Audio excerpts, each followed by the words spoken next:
સુશાસન વિકાસ અને એકતાના નવા અધ્યાયની સાથે આજથી વાવ થરાદ જિલ્લો સત્તાવાર રીતે અસ્તિત્વમાં આવ્યો। વિધાનસભા અધ્યક્ષ શ્રી શંકરભાઈ ચૌધરી અને મંત્રી શ્રી બલવંતસિંહ રાજપૂતના હસ્તે થરાદ ખાતેથી કલેક્ટર કચેરીના વિધિવત શુભારંભ કરાયો। આ સાથે 4 નવા તાલુકાઓમાં ઓગળ, ધરણીધર, રાહ અને હડાદ પણ અસ્તિત્વમાં આવ્યા। થરાદ ખાતે નવી જિલ્લા કલેક્ટર કચેરી, જિલ્લા પોલીસ અધિક્ષક કચેરી અને જિલ્લા પંચાયત કચેરી સહિતની કચેરીઓ અસ્તિત્વમાં આવી।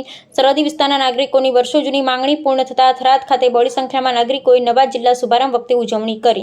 નવીન વાવ થરાદ જિલ્લામાં થરાદ, વાવ, સુઈગામ, ભાભર, દિયોદર, લાખણી, નવીન 2 તાલુકા, ઢીમા અને રાહ મળી કુલ 8 તાલુકાનો સમાવેશ। નવનિર્મિત જિલ્લામાં 8 તાલુકા, 2 નગરપાલિકા, 416 ગામડા તથા 9,78,840 વસ્તીનો સમાવેશ। બનાસકાંઠા જિલ્લામાં પાલનપુર, ડીસા, વડગામ, દાંતીવાડા, દાંતા, અમીરગઢ, ધાનેરા, કાંકરેજ સહિત નવીન 2 તાલુકા, ઓગળ અને હડાદ મળી કુલ 10 તાલુકાઓનો સમાવેશ।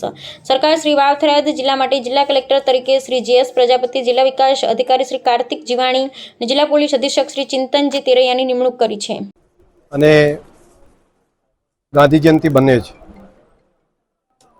આ સરહદી વિસ્તારના પ્રજાજનોની સુખાકારી વધે તે માટે દેશના પ્રધાનમંત્રી મોદી સાહેબના માર્ગદર્શનમાં આપણા માનનીય મુખ્યમંત્રી શ્રી ભૂપેન્દ્રભાઈ પટેલ સાહેબે અને તેમની કેબિનેટે નવા વાવ થરાદ જિલ્લાના નિર્માણનું જાહેરનામું અને તેની શરૂઆત આજે ગાંધી જયંતિના દિવસથી વિજયાદશમીના દિવસથી નક્કી કર્યું।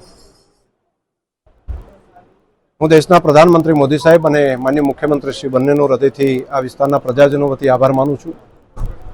આજે આ કાર્યક્રમની અંદર આ કાર્યાલય અને તમામ કચેરીઓ જિલ્લાની અને તાલુકાની, નવા તાલુકાની અંદર ઓગળ તાલુકો, ધરણીધર તાલુકો, હડાદ તાલુકો અને રાહ તાલુકો, તેની પણ કચેરીઓનું કામ આજથી જ ચાલુ થાય તે માટે માન્ય પ્રભારી મંત્રી માન્ય શ્રી બળવંતસિંહજી રાજપૂત તેઓ પ્રત્યક્ષ અહીં આવ્યા છે।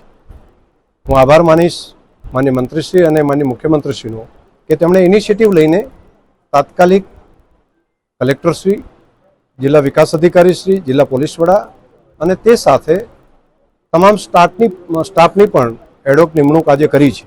આજથી જ આ કચેરીઓની શરૂઆત થવા માટે પુનઃ આ વિસ્તારના પ્રજાજનો વતી, આ સરહદી વિસ્તારના ખમીરવંતા પ્રજાજનો વતી, તેમની અપેક્ષા અને આકાંક્ષાઓ વતી હું રાજ્યના મુખ્યમંત્રીશ્રીનો હૃદયથી ખૂબ ખૂબ આભાર માનું છું।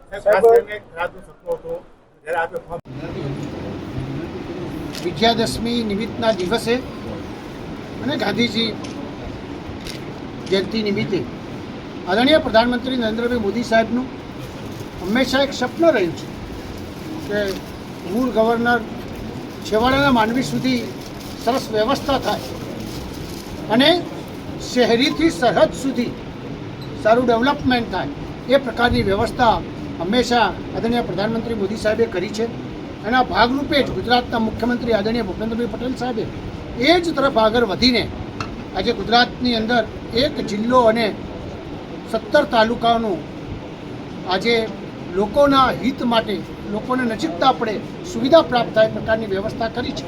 એના ભાગરૂપે આજે બનાસકાંઠામાં વાવ અને થરાદ એક જિલ્લો બન્યો છે, સાથે સાથે 2 તાલુકા પણ એ આગળ પ્રાપ્ત થયા છે।